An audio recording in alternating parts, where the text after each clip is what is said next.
যদি দেখেন আপনার জমির কিছু অংশ ২-১ টা করে পাতা এরকম ধরনের সমস্যা হয়েছে, তাহলে এভাবে আমি যেভাবে দেখানোর চেষ্টা করেছি, এই ছোট শিশুটি যেরকম ভাবে কাজ করতেছে, এই যে দেখেন পাতাগুলো সুন্দরভাবে এর মেলিয়ে দেওয়ার চেষ্টা করতেছে। এভাবে পাতাগুলো যে মুড়িয়ে আছে, মোড়ানোটা খুলে এভাবে মেলে দিলে দেখবেন যে পাতাগুলো খুব শিগগিরই সুস্থ হবে এবং সুন্দরভাবে পাতাগুলো মেলবে এবং গাছগুলো সুন্দর দেখা যাবে। গাছ খাবার সংগ্রহ করবে, গাছগুলো সুস্থ হবে। আসসালামু আলাইকুম সম্মানিত দর্শক, শুভেচ্ছা নেবেন বেসিক স্কুলের পক্ষ থেকে। আমি নিজামুদ্দিন হিরো আপনাদের মাঝে আজ কথা বলবো ভুট্টার জমিতে ভুট্টার পাতাগুলো না মেলে কেমন এরকম পেঁচিয়ে স্টিকের মতো হয়ে থাকে। আজ এই প্রসঙ্গে বিস্তারিত কথা বলবো। তাই এই প্রসঙ্গে জানতে হলে আমার ভিডিওটি পুরো দেখার আমন্ত্রণ রইল। আমরা প্রথমে জেনে নেব ভুট্টার পাতাগুলো কেন এরকম ভাবে পেঁচ না মেলে স্টিকের মতো সোজা হয়ে থাকে, কখনো বাঁকা হয়ে যায়। এই প্রসঙ্গে বিস্তারিত জানতে হলে আমার ভিডিও পুরো দেখার আমন্ত্রণ রইল। এই ভিডিওতে আপনি জানতে পারবেন যে কোন সারের অভাবেই আপনার ভুট্টার পাতাগুলো এরকম ভাবে পেঁচিয়ে স্টিকের মতো সোজা হয়ে যায়, কখনো বাঁকা হয়ে যায়, আর কি ধরনের ঔষধ স্প্রে করলে এই পাতাগুলো সুন্দরভাবে মেলবে। তাই এই প্রসঙ্গে বিস্তারিত জানার জন্য, তাই এই পুরো ভিডিও দেখার জন্য আমন্ত্রণ জানাচ্ছি। আমরা প্রথমেই জানবো যে কোন সারের অভাবে ভুট্টার পাতাগুলো এরকম ভাবে মেলতে পারতেছে না, পেঁচিয়ে যায়। আপনি যখন আপনার জমির এই সমস্যার কথা নিয়ে একজন কীটনাশক দোকানদারের কাছে যা বলবেন, তখন কীটনাশক দোকানদার আপনাকে বিভিন্ন ধরনের ঔষধ বের করে দিবে যে এটা দেন ওটা দেন। তা কতটা কার্যকর এ নিয়েও আজ কথা বলবো। প্রথমত, এই সমস্যা সমাধানের জন্য যে আমরা সার ব্যবহার করব তা হলো বোরন।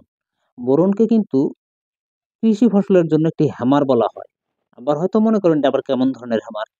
যেমন মনে করবেন আপনার জমির বেগুন যদি আঁকাবাঁকা হয়ে যায়, বাঁকা হয়ে আসে, কিংবা মরিচ যদি আঁকাবাঁকা হয়ে যায়, তখন অবশ্যই একজন ভালো অভিজ্ঞ ব্যক্তি আপনাকে বলবে বোরন স্প্রে করতে। কারণ বোরন স্প্রে করলে আঁকাবাঁকা যেগুলা আছে বেগুন বা মরিচ, এগুলো সব সোজা হয়ে যাবে, পেঁপে সব সোজা হয়ে যাবে।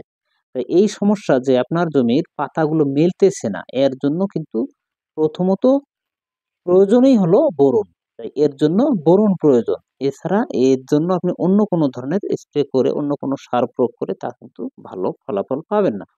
যদি দেখেন আপনার জমির ভুট্টা গাছের পাতাগুলো এরকম ভাবে মেলতে পারতেছে না, বা কিছু পাতা এরকম এই সমস্যার মতো পেঁচিয়ে রডের মতো হয়ে গেছে, তখন যদি দেখেন আপনার জমির কিছু অংশ ২-১ টা করে পাতা এরকম ধরনের সমস্যা হয়েছে, তাহলে এভাবে আমি যেভাবে দেখানোর চেষ্টা করেছি, এই ছোট শিশুটি যেরকম ভাবে কাজ করতেছে, এই যে দেখেন পাতাগুলো সুন্দরভাবে এর মেলিয়ে দেওয়ার চেষ্টা করতেছে। এভাবে পাতাগুলো যে মুড়িয়ে আছে, মোড়ানোটা খুলে এভাবে মেলে দিলে দেখবেন যে পাতাগুলো খুব শিগগিরই সুস্থ হবে এবং সুন্দরভাবে পাতাগুলো মেলবে এবং গাছগুলো সুন্দর দেখা যাবে।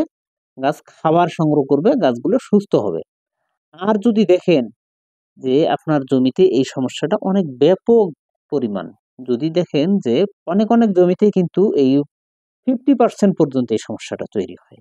আমি যে জমিতে দাঁড়িয়ে আছি, এই জমিতে আমি দেখতেছি শতকরা 20% পর্যন্ত এই সমস্যা তৈরি হয়েছে এই গাছগুলো। আর এই বয়সের গাছগুলোতে কিন্তু এই সমস্যা তৈরি হয়। এর জন্য অবশ্যই আপনাকে স্প্রে করতে হবে ফলুবার বোরন, সেই সাথে ব্যবহার করবেন আপনি কপার অক্সিক্লোরাইড।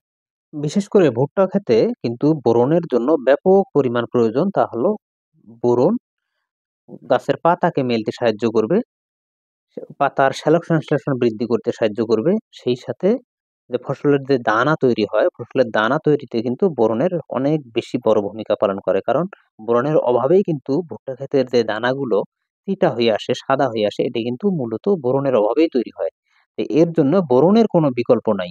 তাই এখানে ব্যবহার করবেন প্রতি লিটার পানিতে ১ গ্রাম হারে বোরন দিবেন, সলুবার বোরন দিবেন। আর সেই সাথে কপার অক্সিক্লোরাইড প্রতি লিটার পানিতে ১ থেকে ২ গ্রাম হারে, এই ২ টি জিনিস একত্রে স্প্রে করলে কিন্তু আপনার জমির এই সমস্যা সমাধান হবে। এখানে আমার কথা শুনে আপনি কিন্তু লাফিয়ে উঠে বলবেন যে আমি অবশ্যই বোরন ব্যবহার করেছি, তারপরও আমার জমিতে কেন এরকম হলো? কিন্তু এতেই আপনি নিজেকেই প্রশ্ন করুন, আপনি যে বোরনগুলো ব্যবহার করেছেন তাতে কি পরিমাণ বোরন পেয়েছেন আপনি, আর কি পরিমাণ আপনি উপকৃত হয়েছেন। তো এইজন্য এখানে দিবেন অবশ্যই সলুবার বোরন স্প্রে করবেন। বোরন কিন্তু ৩ প্রকারের। ১৫% বোরন সেটা হলো বোরাক্স, ১৭% বোরন হলো বরিক অ্যাসিড।